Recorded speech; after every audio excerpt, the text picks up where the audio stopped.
everybody, it's Romania Black, and I couldn't wait to dive into episode 2 of The Lord of Mysteries. Now, I'm going to keep the novel by my side, even though I'm not going to read it. We're going to talk about that. I've had a couple Patreon comments that have kind of given me some good ideas, so we're going to talk about that. But with that being said, we have quite a bit to get to in this episode today. So I saw the comments on Patreon. I'm so excited. I have some I want to talk about with you all. And then we not only have episode 2 to look at. Oh, no.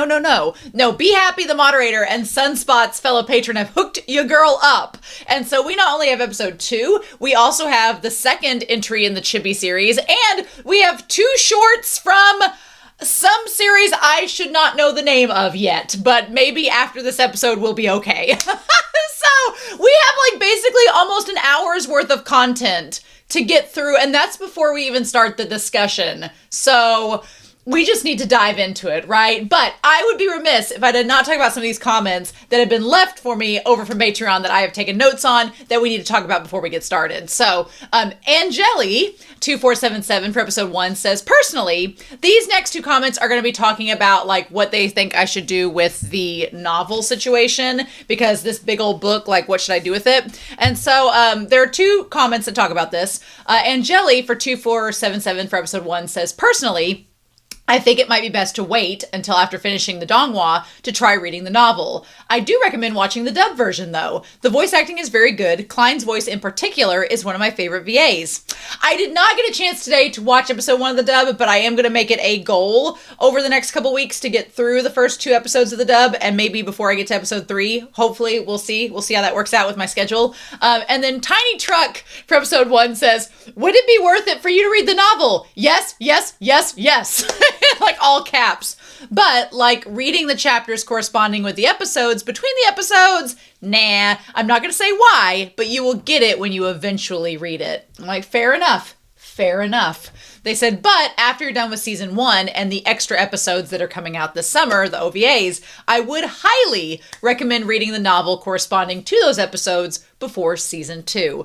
I think that's a very good idea, and that kind of inspired me. So as far as I am concerned, I think that I'm going to wait till at least the Donghua season 1 and the OVAs are over before I dive into this mess. And then kind of like what I'm doing with Hunter x Hunter, I could read the chapters corresponding with season 1 before I get into season 2 and make notes and talk to you all about it and all that fun stuff. You all know how that goes. That's probably what I'm going to end up doing, but thank you on Patreon, everybody who offered feedback.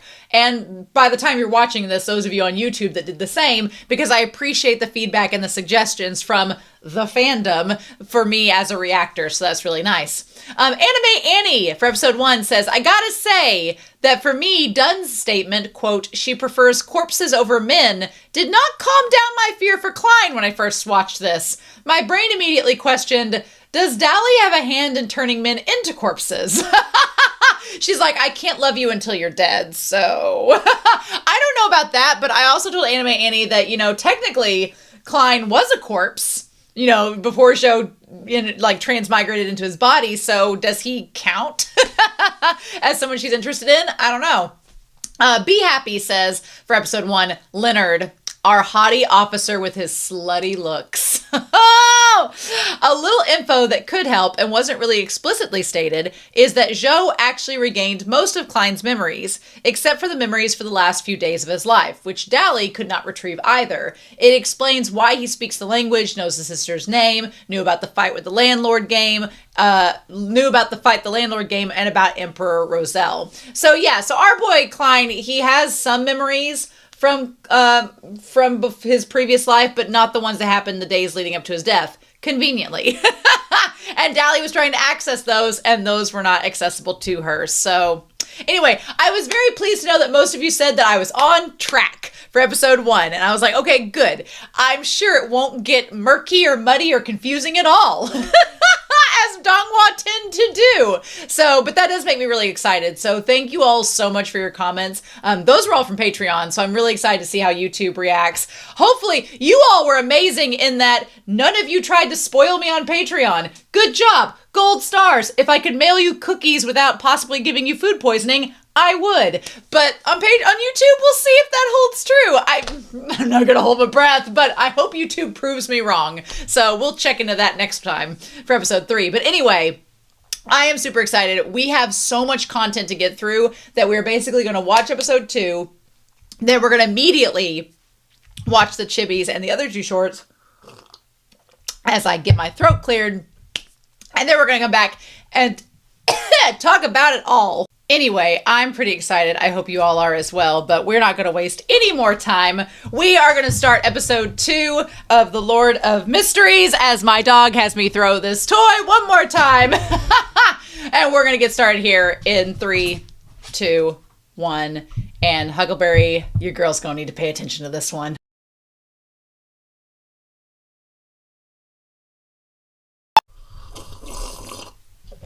I can see why you all have joined a cult. Oh my God! So, okay, look.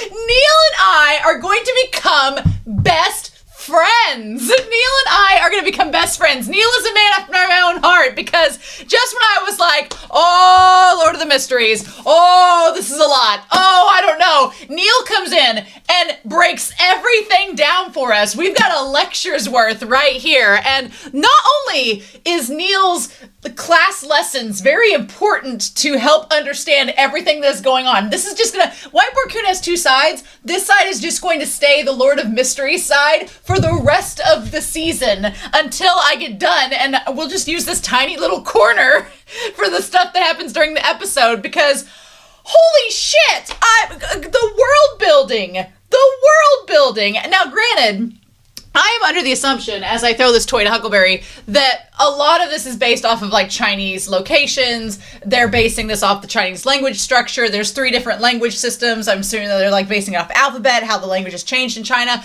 It's so cool to see this application of an Asian culture to also like steampunk Victorian era. It's really cool to see it like taken apart that way. But as I was going through, we're not going to rewatch the Chibi. The Chibi was adorable, getting the cane, super cute. Lady learned her lesson. We're not going to go back through Neil's 2 like shorts because I have broken them down on Whiteboard Coon. They are on here now. And as I was breaking them down, some thoughts from episode 1 reoccurred. And I was like, oh, now we're starting to tie things together. So, oh, I can see why y'all are in this cult. And this whole structure of the pathways now makes so much more sense. There's still some questions, still a little bit that I'm like, okay, I'm going to wait for the show to explain it, but the show is going to explain it. Don't you worry. But essentially, we've got it kind of figured out. And there's still some mystery. So, but things were revealed. The one thing that is most important about Neil's lesson in the second short when he's breaking down the pathways, he didn't reveal every pathway. Oh, no. They only technically revealed 14 pathways in that short. But one of the pathways that they didn't mention was mentioned in episode 1, which as soon as I was looking through, I was like, wait a minute, I was going through it, and we'll just break this down, because we need to break this down before we even dive into episode 2, because episode 2, so, okay, makes more sense now. There are 22 pathways. There are 22 pathways of the divine. There are 22 divine occupations that you can be a part of if you're trying to rival the gods, right? In those 22 pathways, there are 9 sequences. The 9th sequence is the weakest. The first is the strongest. The closest to one we've seen so far is the 7th sequence.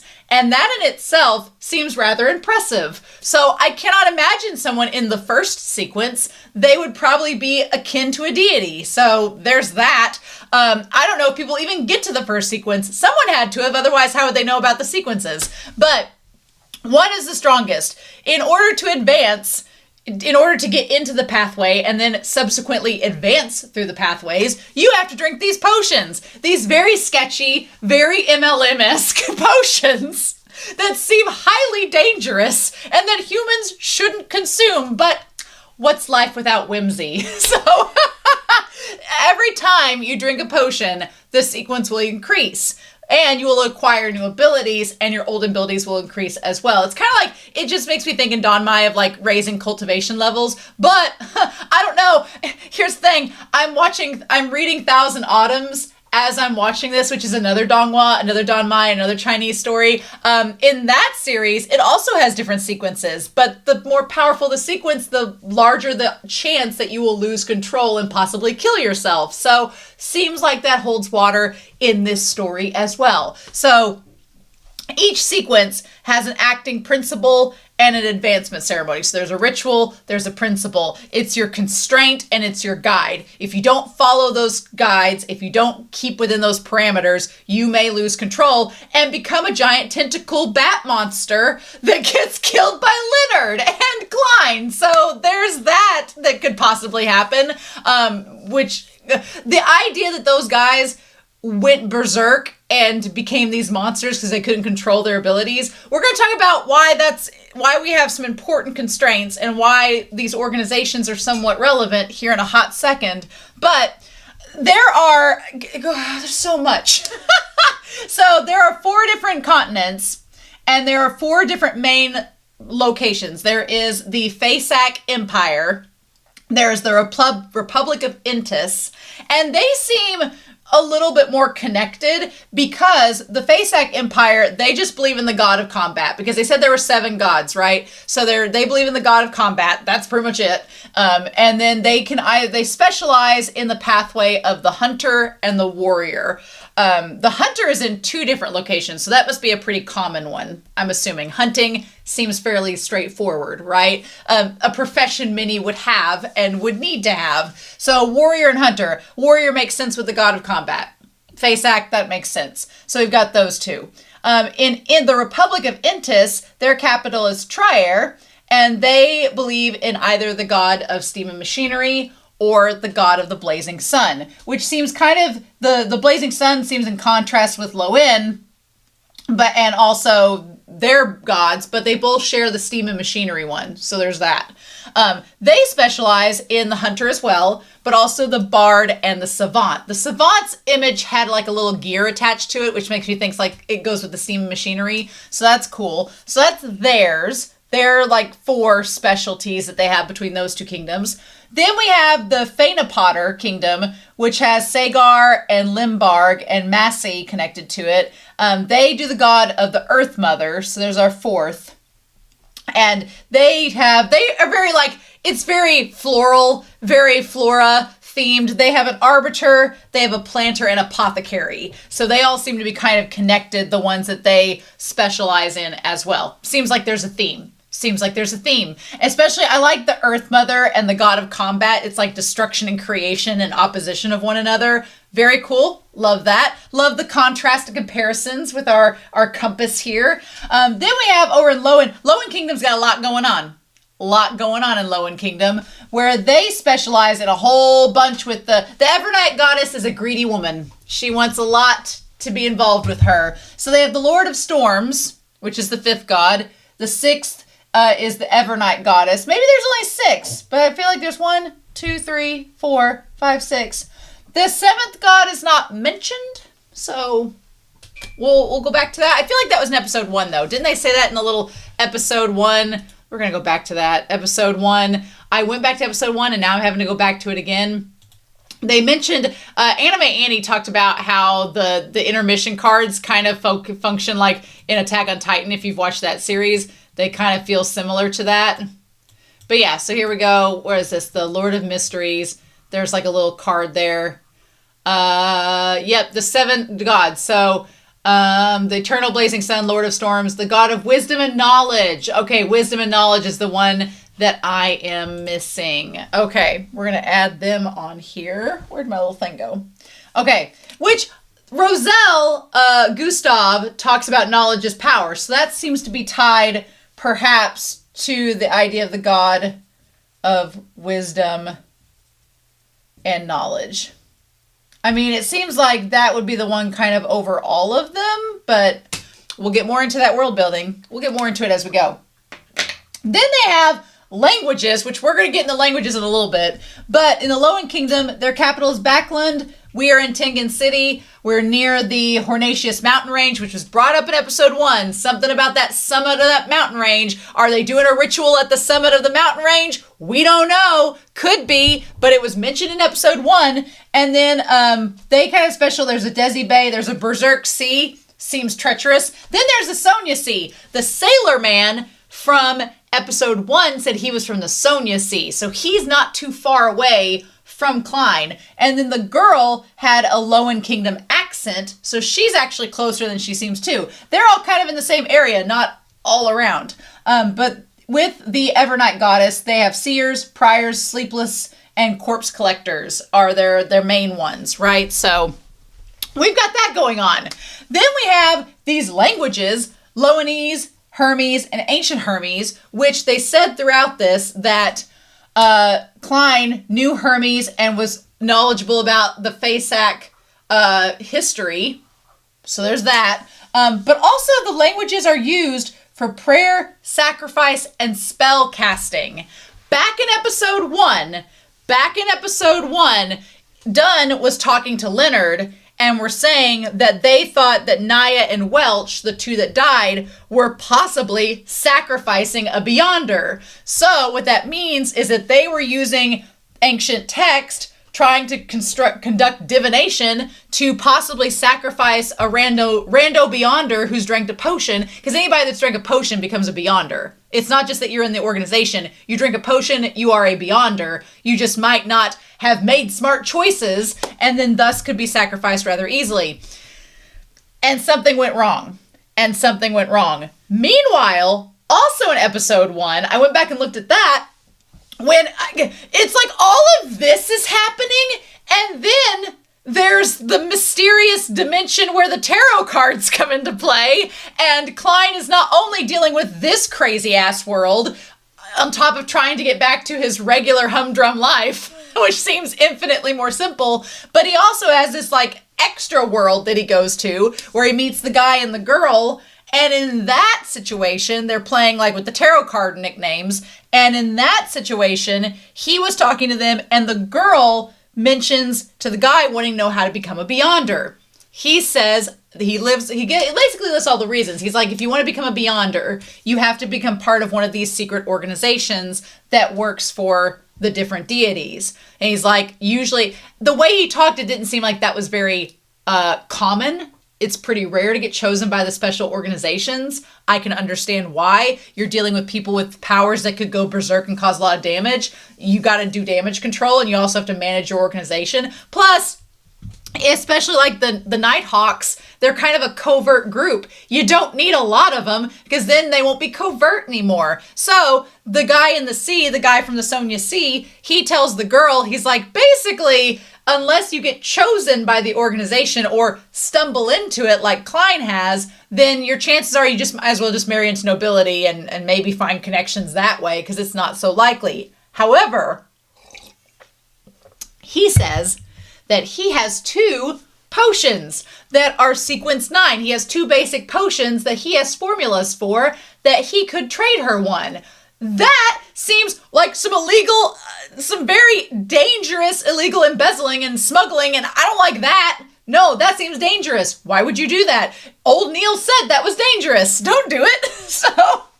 But that leads me to this list. So as of the old Neil video, he explained 14 classes in that video. So with the Lowen Kingdom, we had the Seers, which Klein is one. We have the Corpse Collectors, which we're going to go through this list of the Nighthawks here in a minute. We have the Sleepless. We have the Mystery Priors. Then, from Fasak and Entis, we have the Hunter, which is 5th, the Warrior, the Savant, the Bard. The Fainapotter has the Arbiter, the Planter, and the Apothecary. So, between the 4 kingdoms, there are 11 specializations. Now, if you look, in the Lowen Kingdom part, they didn't list what the specializations were. We just know that the 4 exist because they're the ones that we talk about in episode 2. But there were 3 others that were shown in that Neil clip that were not attached to a specific kingdom. There was Lawyer, object. There was Lawyer, there was Spectator, and there was Marauder. Now, the moment that the Spectator one, I wrote it down, I was like, I have heard Spectator before in this series. Someone mentioned the word Spectator. Where did that come in? Back in episode 1, the sailor from Sonia C., he said, I've got 2 sets of Sequence 9's potions. And she's like, oh, which ones? Which pathways? And he's like, I have a Spectator and I have a sailor. And in that little chart, one of the little like icons is an anchor. So that's the sailor. And it was one that they didn't talk about. So we still have 7 that they haven't discussed what those other 7 pathways are. They're going to probably be mysteries until we find them out in the series. Yay. Yay for mystery. But he said in the conversation, Klein was trying to talk over it, so you were like, had trouble hearing. He said that the Spectator has the ability to judge others and the sailor has the power of observation. So, or at least that's the order that they went in from what he said. So, yes. So that is all to say that we know now of 15 of the pathways. They've been at least revealed. We don't know what all they do. Holy shit, I know now why this book is so dense. And this is just part 1. So much. Damn Cuttlefish is out here creating lore that's insane. Absolutely insane lore. Oh my god. So, yeah. So anyway, then we talked about the spirit vision, which I'm going to get into the whole Nighthawks here when we get into episode 2. But the spirit vision basically is talking about red is passionate and excitement, orange is warmth and satisfaction, yellow is happiness and extroversion, green is calm and peaceful, white is bright and positive. I do feel like it's kind of nice that the majority of the spirit colors are good colors, are positive and, you know, feel good colors. Even blue is just coldness, but it's being deep in thought. Like you're deep in thought, you're pensive. And then the 2 bad colors are if your color is like dark, it means you're worried, despairing, sorrow. And then purple is the spirituality taking over and having coldness and alienation, which I kind of like. Purple's one of my favorite colors. Green is my favorite color, but purple's one of my favorite, but it's kind of like a royal kind of alien color. So it kind of makes sense. But anyway, all of that, all of these things. So yeah, that back from episode 1, adding a whole nother layer. I'm so excited. But yes, so with that being said, we need to talk about this episode and what all we get in it. And we're going to look here in 3, 2, 1. I love that they say skip intro. There is no intro. If I do this, what does it do? I guess it skips through some of the labels, but whatever. So yeah, so this world of the Beyonders. What a crazy world. The hunter symbol is the one that's in all red that gets a lot of screen time. So I'm curious about that one, especially because hunter is mentioned in 2 kingdoms. It's probably an important one to note. But yeah, so we're looking for the antagonist family. We didn't get to see what Dolly is. I would imagine I don't know if she's a corpse collector or not. I don't know. Because she uses her powers to kind of do some divination. So that's interesting. But yeah, he's like, maybe you would like to join us. So we do need to keep in mind that our goal is, we do have a goal, which is finding this notebook. We need to find the notebook of the Antigonus family. That is our goal right now, because it seems like it might be being used to do some nasty stuff. And he's like, become a Beyonder. And that's what we're going to do. Now, the white feather, the little feather is interesting. I don't know what that is tying to it. So we have the Hound Pub talking to Wright. I do love the idea that it's kind of a front. You have this like kind of gnarly, dirty, dingy underground pub, and then beneath it is this like seemingly pristine organization, but they seem kind of shady too. I mean, look, nobody in the organization seems shady yet, but everything surrounding it and involved in it, shady. Shady! But you gotta play the game, right? So he ends up going to this pub. He's like, joining the Nighthawks might be, might expose that I'm not really of this place, but I don't know any other way to get information and to go home. So, if you want to play the game, you got to play the game. If you want to win the game, you got to play it. So also, I think it's interesting that one guy goes in. he seemed like the guy that kind of said, excuse me or whatever, he seemed like the guy that had the missing son. So maybe he was going in to announce something. I don't know how I feel about this schnauzer eating this mouse, but I don't think animal rights groups would approve of it. And then this one guy, okay, so these two guys here, we saw them back at the house. They ended up, okay, so these guys that were at the pub gambling ended up kidnapping the kid, and the man came in requesting help. So I'm not saying it was an inside job. I'm not saying it was like set up, but it is interesting the way that all kind of went down at this part of the episode. So yeah, and then Wright, freaking love Wright. He's great. He reminds me of a guy in Steins Gate, so that's fun. But yeah. And then he asks to see Dunn. I love the setup of it. And then the moment they go downstairs and it's just pristine and quiet, everything about it is so freaking cool. But yes, so they go downstairs. There's the man requesting to see Dunn and them. I freaking love Roseanne already. Roseanne, the civilian staff, I don't know if Roseanne has any abilities, but she's just the secretary and she's just dozing off. She reminds me of the secretary in Ferris Bueller. I'm waiting for her to like pick a pencil out of her hair. Also, the roses are gorgeous. So yeah, and then she says, steam locomotive flight begins its express service to Constant City today. So interesting. I'm wondering if that whole like Constant City, if it has to do with Intis, which is like with the steam machinery. Wonder if we're going to go into that. Don't know. Interesting. Stuff that might come into play later. Everything about this is great. Leon, it's like steampunk Wei Wuxian. But with La Wangji's voice from Odazushi. I cannot. It's so wild. But yeah, I like Leon a lot. Leon's giving me a lot of vibes. And look, I am not expecting this to turn into a Don Mai. I really am not expecting this to turn into a Don Mai. But if it did with Klein and Leonard, I'd be fine with that. I'd be down. Am I expecting it in this series? No. No, I do not expect it. If it happens, it will be amazing. So, okay.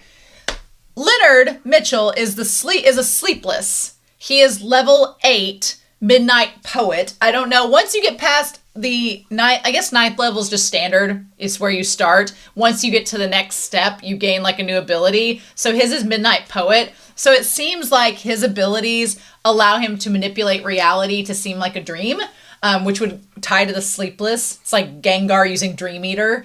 And he basically creates a dreamlike situation that becomes a reality, and it's tied to poetry, which is why he's reading the book all the time. Makes sense. Love that. Also, 8's my lucky number, so good on you, Leonard. But yeah, so she leads him down there. And so we have Royale Redine. Royale is a sleepless, level 9. So she's kind of on a lot of sleepless in this organization. But she is on the 9th level as well. She's like, yeah, she's pretty. I feel like Roseanne, if I'm shipping anybody in this episode, it's Roseanne and Royale. Roseanne seems to have a liking to Royale. Don't blame her. She's pretty, but I'm shipping them already. Roseanne and Royale, let's make it a ship.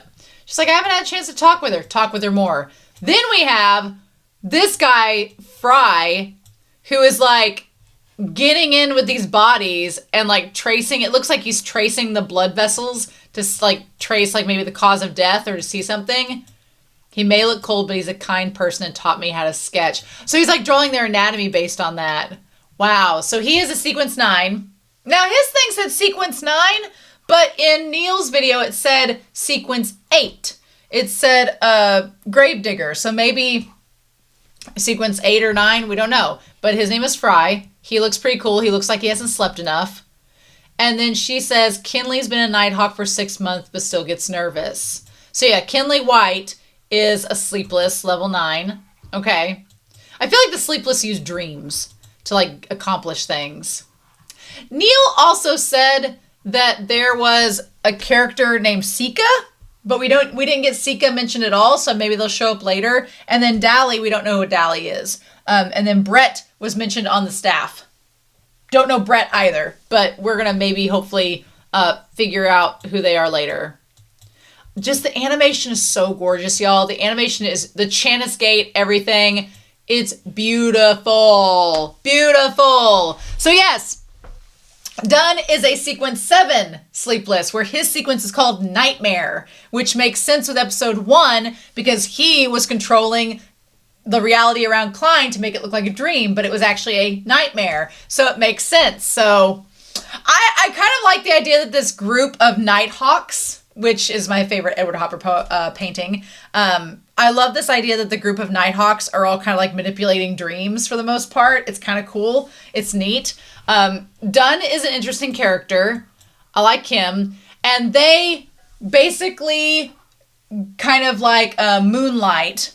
They have their name when they are not the Nighthawks. Their code name is the Blackthorn Security Company. As if things weren't confusing enough. As if all these multiple lives, multiple entities, multiple like identities, as if it wasn't confusing enough. We're going to do Blackthorn Security Company. But the 7th unit is an Evernight Goddess organization. Starting now, you're a fellow member. I want to take note. I don't think that's a glove. I think that Dunn just has very pale hands. Which I think says something, because Klein seems so alive before becoming a Beyonder, and they've kind of like transcended a little bit at this point. He's like, you could call me Captain or Daddy. I am called both here. He's like, I have to tell you this one thing in advance. Becoming a Nighthawk means that you risk losing control. So I do think it's fascinating, the idea that every Beyonder, it makes sense why there are organizations. Because the organizations can train you. You can have people like Neil give you information. You can basically say like, it's basically like handling a controlled substance. It's like, here, this thing could kill you, but we're going to help make sure you microdose and keep control of it. But just FYI, most of the people that are in this business die. Just so you know. Most people can't handle it. Or they think they can and then they cannot. Again, I'm getting lots of connections to Chainsaw Man, which is fun. But I was thinking that the whole time he was explaining it. I'm like, oh, this is a very dangerous occupation. But it makes it even more scary with the idea that a lot of people, like, the guy on the Sonya C was just going to train with her a formula for this. And we've seen what happens if you lose control. I'm like, that's terrifying. Why would you risk that? But it's just like giving drugs to people like, here, this could give you superpowers. But if you don't know how to use it or how to handle it, you're going to risk losing control and becoming a monster. Yeah. He says you risk, it's like, take this and come with me. And he's like, losing control? At that point, I'd be like, wait a minute. Wait a minute. I don't know if I want to be part of this. I'm not so sure I want to be part of this organization where I could die. And then when you realize all the people that have died, then it makes it all the more scary. Every name represents a Nighthawk whose life was lost. The majority due to a Beyonder losing control. Now, that does not necessarily mean that all of them lost control. But just like what we saw in this episode, it means that either they lost control and became a monster, or someone else lost control and killed them, which nearly happened to Klein in this episode. So, yeah, could easily happen. We follow them. Dunn seems very reverent, and I like him packing the tobacco in the pipe, which is just packed to the brim. I instantly felt in this episode a lot of empathy for Dunn, and a lot of, like, you just kind of feel the weight of all the loss he's experienced throughout the series. Leonard doesn't act like he's lost anyone. Leonard is like, everything is fine. Oh my God, everything's great. I'm just here to, like, have fun. And Dunn seems to bear the weight of everyone that's died under his watch. He truly is following the footsteps of a lot of the adult of all adults from other series that I'm in love with. So I'm a big fan of Dunn. I like him a lot. I worry about Dunn. I've watched enough series to feel like Dunn might eventually lose control and become a monster himself, and it's like foreshadowing that. So I'm hoping that doesn't happen, but maybe him and Dally will get along even more swimmingly then. I don't know. But he says, do you know the creation myth? And it talks about how the creator awoke from chaos and fashioned of rays of light.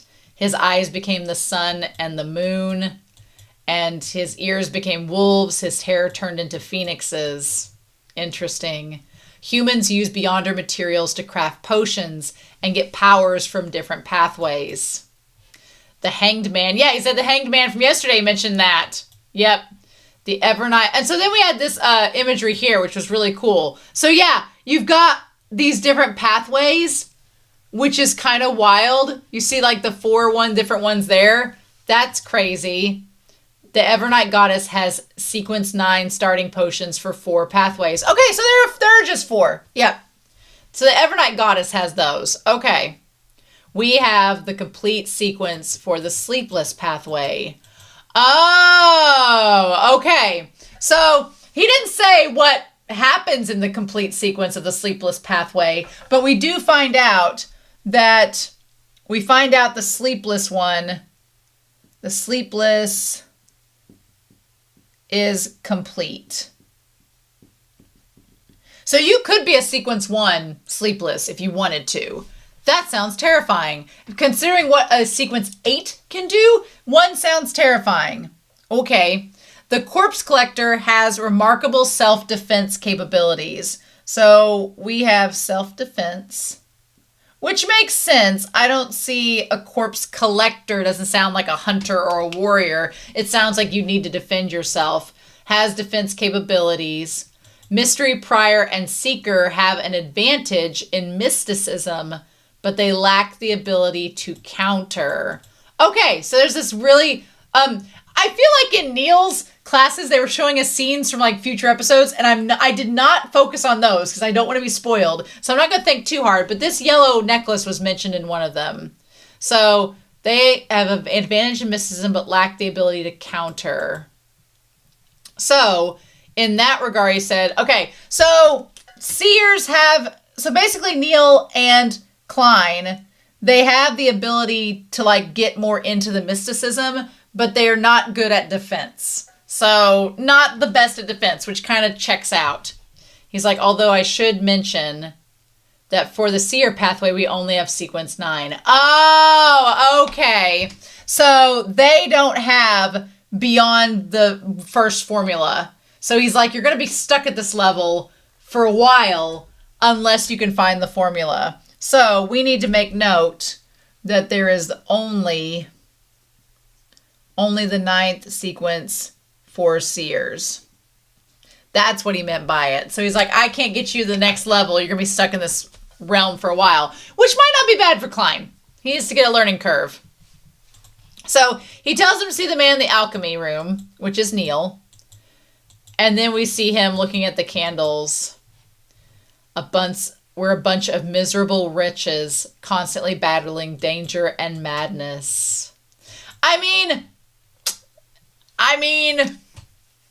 I feel like that is, it's like Attack on Titan. It's like being part of like, a certain squad or a mission. Like you're taking on this dangerous, terms of conditions. So, checks out.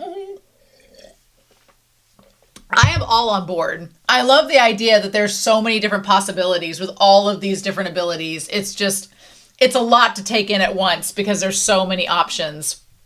And Klein is determined that he cannot get home unless he gets more knowledge about the mysticism. He's like, I don't want to be sleepless, don't want to be a corpse collector, so do I become a prior or a seer? And lucky for him, he can read Chinese or ancient Hermes, rather, and figures out one of the paths he needs to go off of. So yes, we have Mystery Prior, Mr. Neil. Love Neil. Neil is amazing. I love him. He's just sitting here being like Maurice from Beauty and the Beast. I love him already. And he's like, could you like look into this literature here? Now, you're proficient in ancient Fasak and Hermes. He's like, I've studied them a while. And he's like, well, maybe you could help me decipher. Most of these notes were lost. So basically, he said, some of them hold on to a lot of ancient symbols, things that might be powers. In 150 years, not a single person has managed to decipher the meaning of these symbols. But a few of them represent numbers. And he's like, well, this is just simplified Chinese. He's like, oh, hell yeah. It's a diary and I can read it. So, November 18th, a truly fascinating matter. A blue sky experiment and a chance mistake made me discover the pathetic fellow lost and trapped in the deep darkness amidst the storms. He can only approach the reality of the world on the day of the full moon every month. So he can only meet him once a month. A lot of what he was talking about with Gustav reminded me of when he was meeting with the man at the Sonia C and the girl. So I'm like, was this guy able to do what Klein is able to do? And it's just like history repeating itself? Maybe, but interesting because he says an experiment allowed him to meet this guy once a month. So, I mean, it seems kind of similar to him meeting the guy.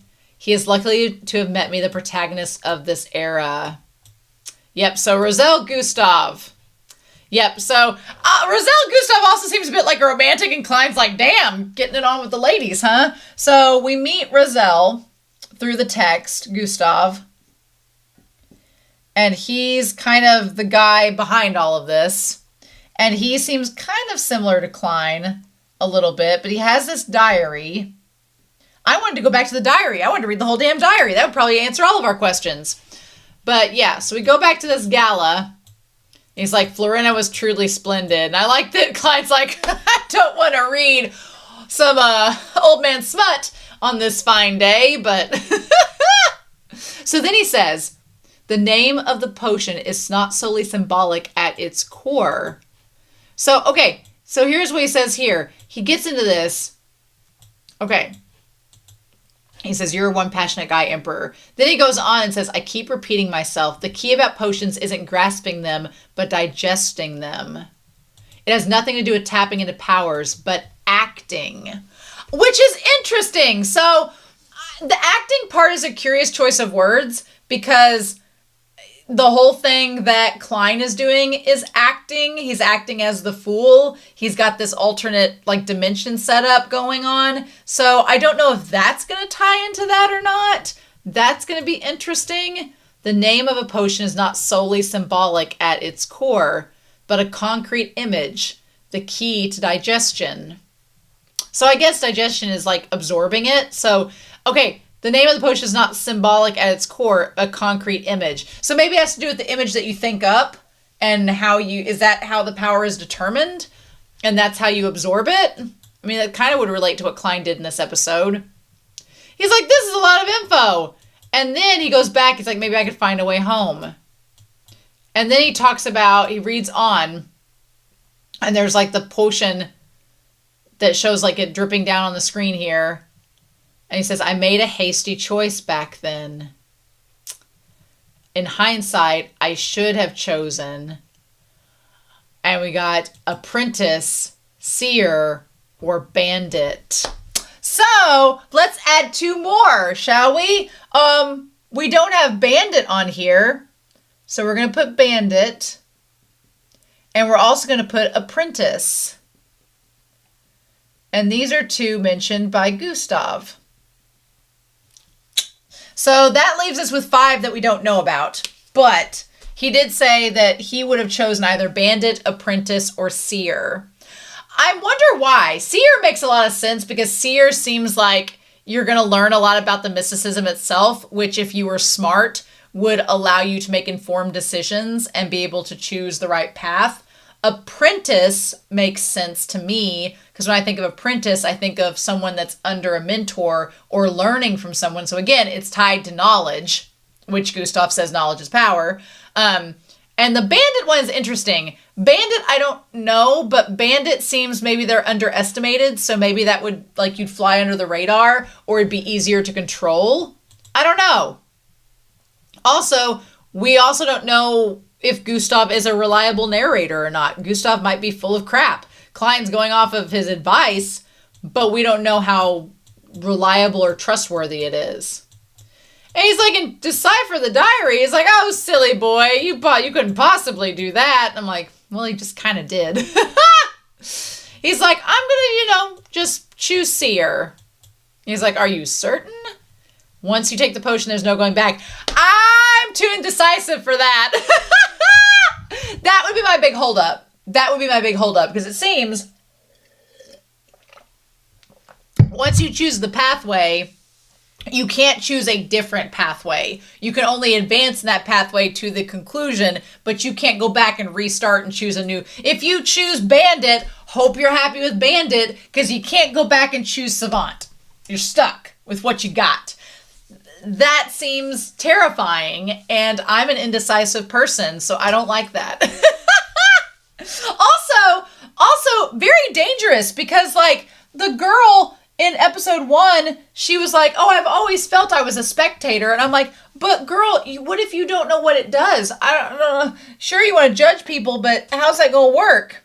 And then it makes sense if these people don't take the right potion and don't understand its abilities, they could end up like easily losing control. So that's interesting. But yeah, he's like, we're going to begin. So let's go through these ingredients. I don't know if they're all the same. So 100 milliliters of pure water, and then 13 drops of liquid night vanilla. I don't know what liquid night vanilla is. That part seemed okay. And then 7 gold mint leaves. Still, you're making a nice little mint julep. I'm okay with that. It's the 3 drops of hemlock that I was like, oh, wait a minute. Hold on. I don't like this anymore. No. And then the 9 grams of dragon blood grass powder. That hallucinogenic. No. And then Lavos squid blood. What the hell with the squid blood? I mean, I've heard of people putting salmon sperm on their faces, but squid blood. Does squid blood have like any medicine? Yeah, I'm going to look at this up. Squid blood is known for its ability to tonify blood. It enters the kidney and liver and promotes healing. Well, is it supposed to counteract the hemlock that you just took? I don't know. So yeah, and finally 50 grams of stellar aqua crystal. I wonder if the aqua crystal, I wonder if that has anything to do with the chalice that old Sonia Seaman was holding that had like some aqua colored crystal on it. Maybe is he Walter Whiting it out on the big great ocean of the Berserk Sea? Don't know. So that's interesting. Maybe he is. Maybe old Sonia Sea guy is Walter Whiting it out there. Your Seer potion. You know what? I've watched enough Disney movies that seemed quite creepy. I felt very Snow White. I don't know. Woo! So he debates on, what to do. He's like, you just go ahead and drink it. Don't hesitate. The more nervous you are, the more it affects the absorption. That's also, again, everything they're saying. I'm like, the more you're talking about this, the more dangerous it sounds, because the drug guys, the gamblers that were like acting like drug addicts in the house with the kid they kidnapped, they probably were nervous when they absorbed the potion because they didn't know if it was going to work or not. And then it affected things. If you didn't have Neil, good old Neil, sitting there telling you how to make things work, then yeah, it probably would have gone awry. I do like when he looks at, like, down as Klein, you see his hair all ruffled and everything, and then there's, like, a ripple, and it shows him, like, in his first, like, Joe stage. And he's like, if I want to go back home, I gotta do this. And then, man, so Hornatius and Phlegrea, he heard those things when he was Klein, and we also saw him, like, as he became Klein, like, transmigrated, he heard them. So if I was having a major, massive freak out and hallucination like this, and Neil was like, oh, it's totally fine, I'd be like, nope, this is a big old pile of nope. Imagine something you encounter often, which is the hat. Yes. Now change what's in your mind. And he said, imagine something not in this reality. That would actually be genuinely hard, because you'd have to think of something like, okay, something that's not in this reality, a rocket ship, or a UFO or something, or you've got to have a good imagination. Otherwise, it'd be like, I think you would overthink it, right? Now, what he's going to do with that rocket ship, I don't know. I don't know what that part is going to do for him, but he has a very big imagination, and Neil's kind of impressed by it. And even like Leonard and them take notice of it as well.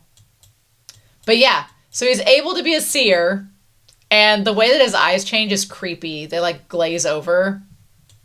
Yep. And he's like, how do I look? Do I look a bit different? Yeah. So he's got all these colors. He has, he's passionate and excited. He's calm and peaceful. He also has some white with him. So I guess he's also bright and positive. So good. Good job, Neil. Nice. He's like, oh, well, then the part is creepy. He's like, oh, then there are these freaky ass eyes that show up. He's like, that's spirit vision. You can tell my health by the color of the aura. And he's like, well, he doesn't look so healthy, but I don't know how to determine this. And then, yeah, nope. The moment I would see basically the eyes of the goddess, I would freak the F out and be like, can I go back? What is this? He's like, oh, don't worry about those very ominous looking eyes always watching you. I was like, don't worry about those. How could you not? How could you not worry about those that look like you're staring into the face of God itself? No. He's like, oh, eyes. He's like, oh, don't mind those. Yeah, no. Characteristic of ritualistic magic. Hell no. Yeah, I would have wanted that explained beforehand. He also was able to see a ghost in the room. So there was a ghost. It disappeared. And he's like, you might hallucinate. Damn. And then apparently Leonard, when he first took the potion to become a Beyonder, like fell down the stairs because he wasn't paying attention. He's like, if you can't control your spirit vision very well yet, you can do like I do and just tap twice between your eyes and you can turn it on and off. So anyway, then they give him like all this equipment after he does the tapping thing and his powers go away. He's like, aside from spirit vision, spirituality can be used for spirit dowsing, rod seeking, and other ritualistic magic, which it can also be used for spirit dowsing, which is like locating people that are missing. Now, I don't know if y'all are able to douse, like we call it witch water, where you can like hold a dowsing rod and it'll like point to wherever there's like, people use it to like find where electrical lines are underground. My mother and I have the gift. We can douse. We can use like the witching rods and it'll point down and it'll actually move. I don't know what it is, but we have the dowsing ability. We can do it. My brother and my dad cannot. But we can do the dowsing. Like, I had to find an electrical line by my home, and so I had the rods, and it actually pointed to the electrical line. I was like, it's cool. Basically, I'm a witch, so. It's great. I have the seer ability. So, yeah, so they're like, he's like, I must issue you with demon hunting bullets and other items. Not that he wants to, but he has to do it. And you have receipts for reimbursement. So I guess if you hunt down a demon, you know, thank the great Emperor Roselle for getting you paid. So interesting. And he's like, you've gotten used to cogitation and spirit vision. And he's like, in the realm of Beyonders, unique often means dangerous. Okay. In the beginning, you will often see and hear things. Curiosity kills the cat. I like that Dunn straight up tells him, he's like, look, you're not used to your powers. You're probably going to hallucinate and see some things or hear some things you're not used to. Don't go after them immediately, which he does in this episode. And I'm like, Klein. He's like, you could end up getting killed. And I'm like, He's like, until you're a regular member, you're listed as civilian staff and you get a weekly pay of £3. Which he did say that Klein's brother, Benson, only makes 5 or 6 every 4 weeks. So the fact that he's making like twice as much as his brother, who seems to have a decent job, okay. Seems like that's why at the end of the episode they're able to get the nice house. So I'm glad he just got the cane, because he ends up getting like the nice clothes at the end from his brother. He says, walk every road and alley between Welch's home and your own. That's your mission every day. So it seems to me like what Dunn is trying to do is to get Klein to where he will remember which road he took to get to the Welch's residence and maybe jog some memories that will lead them to the notebook that they are looking for. Maybe. But then it gets picked up by Leonard. Meanwhile, we have all of this stuff here. A strong kingdom, the Lowen Kingdom, a strong nation located in the east of the northern continent, founded by the Augustus family at the end of the 4th epoch. currently ruled by George III. Common languages are Leonese. They talked about the currency, but I didn't write that one down. And they mainly worship Lord of Storms, God of Steam Machinery, and the Evernight Goddess. So, interesting. Interesting indeed. Love Leonard. He's great. They're looking for this kid, Elliot. Leonard is just...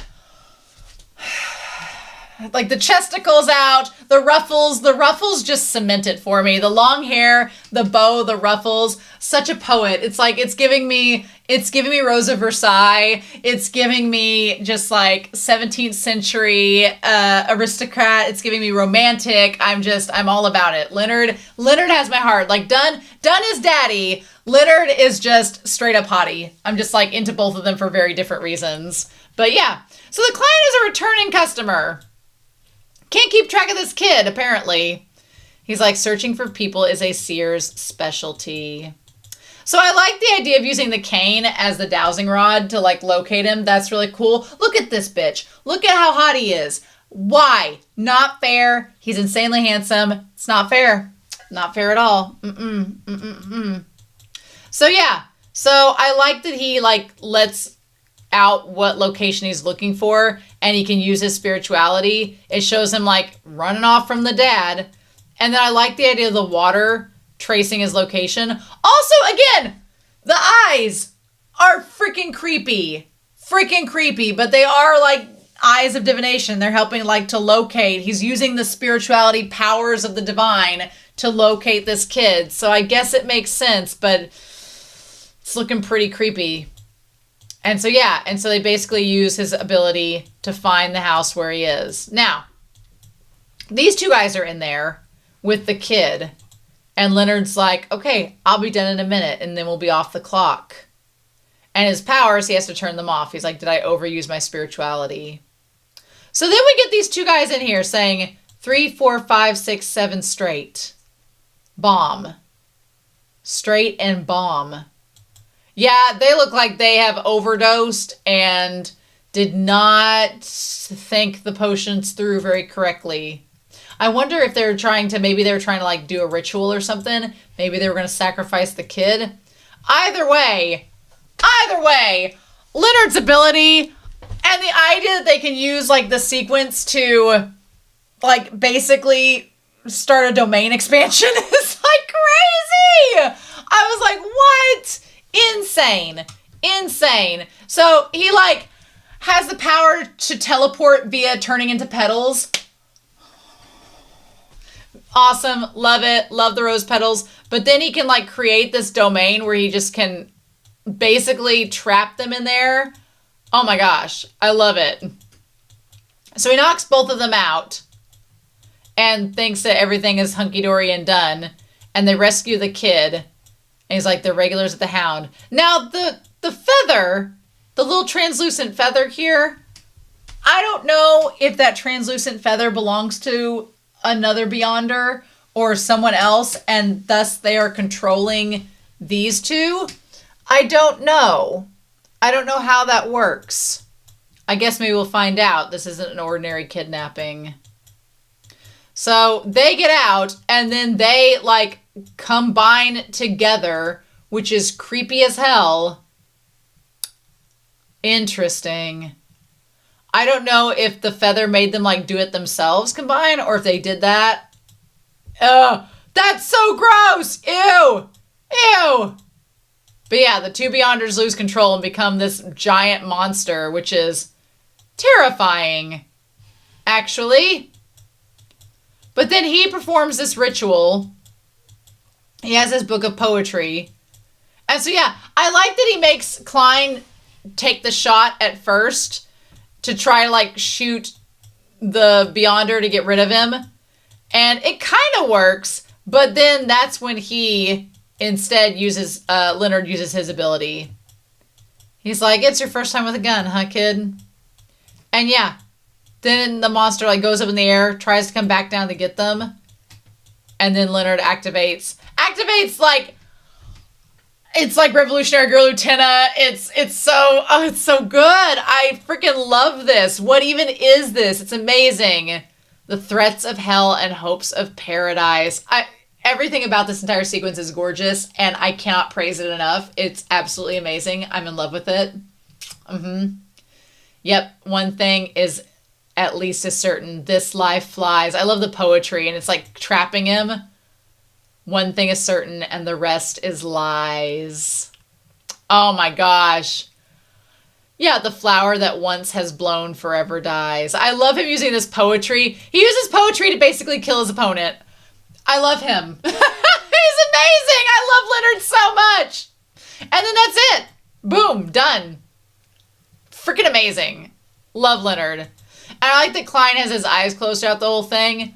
A midnight poet's powers can force it to slumber. So his whole thing is midnight poet. He uses his abilities to make the monster go to sleep. He's like, someone will come and take care of it, including the memories of Beyonders. Interesting. The idea of harvesting memories is interesting indeed. So, okay. Oh, they're going to take away the memories of the Beyonders from the kid, so he's not traumatized. Interesting.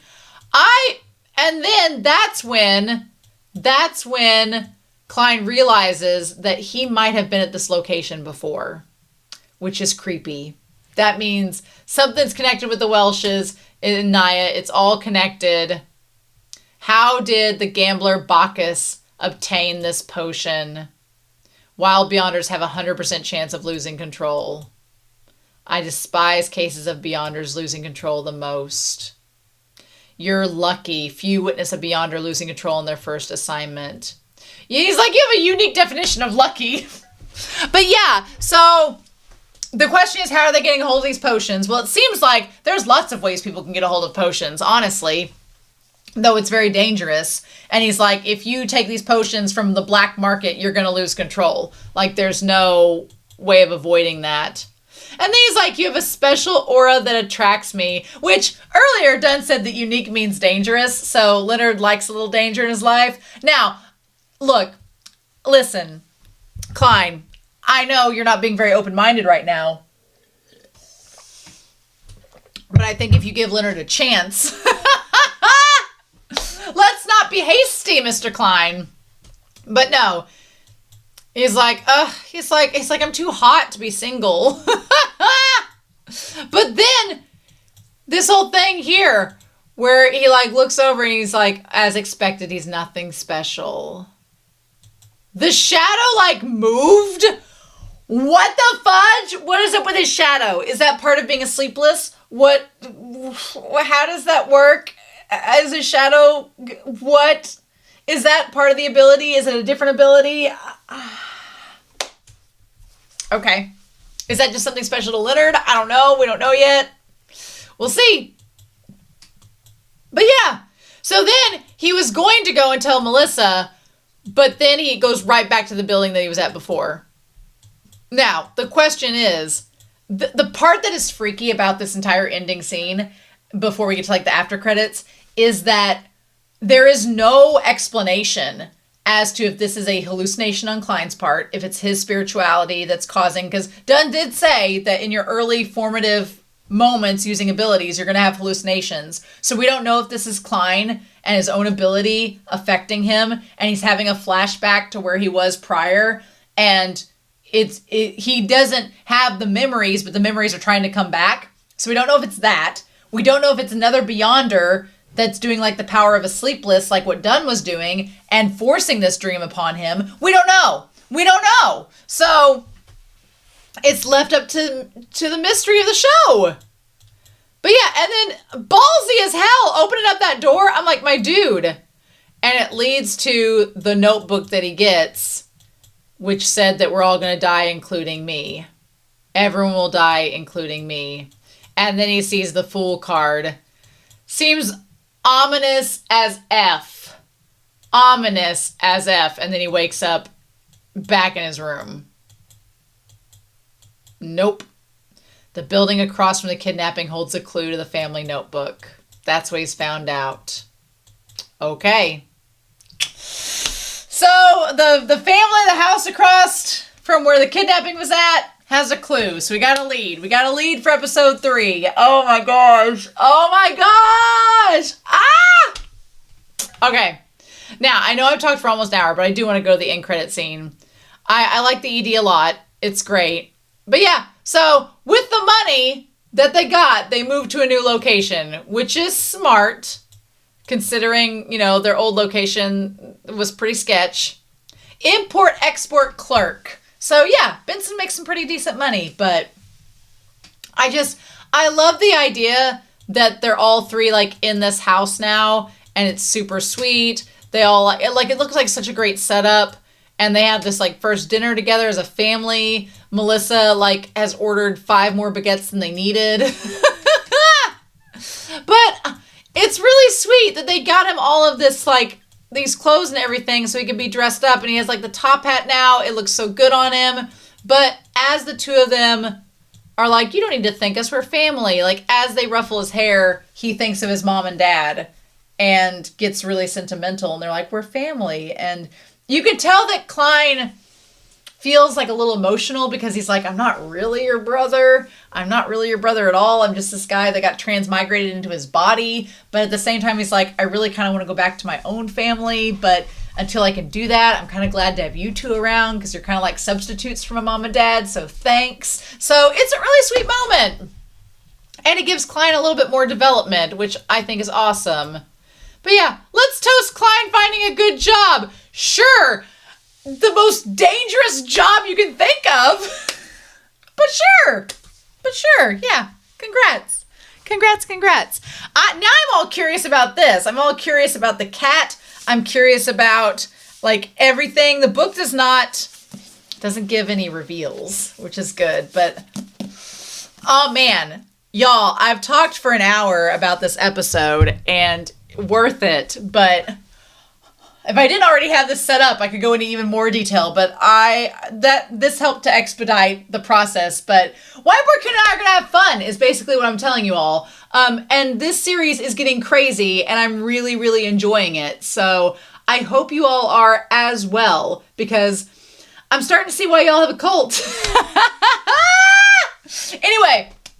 My goal between now and episode 3 is that since I'm watching this every other week, I couldn't wait for episode 2. I was like, I need to go ahead and watch it. Y'all know I'm probably going to get to episode 3 before, I'm not going to be able to wait. But I'm at least going to make myself, before watching episode 3 and react with you all, I'm going to make myself watch episodes 1 and episodes 2 in the English dub. Because I want to hear it and I want to hear the voice actors. So with that being said, holy cow. I hope you all have a wonderful week. Please stay safe, take care, and yeah, I'm going to be back very soon with more of Lord of the Mysteries. And I'll see you then.